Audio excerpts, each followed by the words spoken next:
day before yesterday, on Friday, there was a self-tracking symposium, and I was one of the co-organizers of that, and was also a presenter there. And what did you present on? I presented on BodyTrack, which is the project I lead at the CMU Create Lab. Can you tell me a bit more about that? BodyTrack is a project for health empowerment through technology, and not just technology in terms of computers, but also technology in terms of culture. Trying to figure out how to make the situation better for people who have something going on in their lives, like maybe headaches or asthma attacks or things that seem like food sensitivities that they're interested to explore.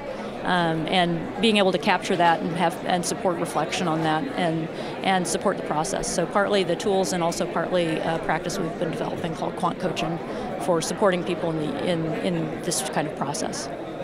Excellent. And what have you seen since your presentation that you would sort of incorporate in that at this point?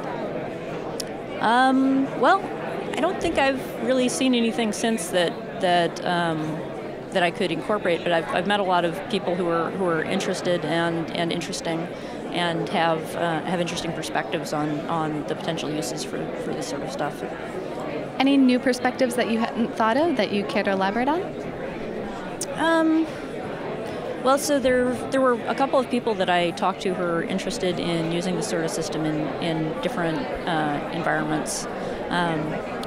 For instance, talking about incorporating some of what we're talking about with quant coaching into, for instance, pharmacy health coaching, things like that. Excellent. And what's been your favorite part of the conference so far? The self-tracking symposium. Being a part of that? Yeah, and I was really happy that it went well. We've got a lot of positive feedback on it. This is the first time I've done anything like that. So.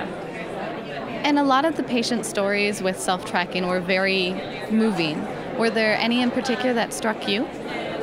Well, all of them really. I mean, so I was actually involved in recruiting. So the ones that struck me most were the ones I recruited. Were there any that struck you while you were doing the recruiting that you weren't able to include?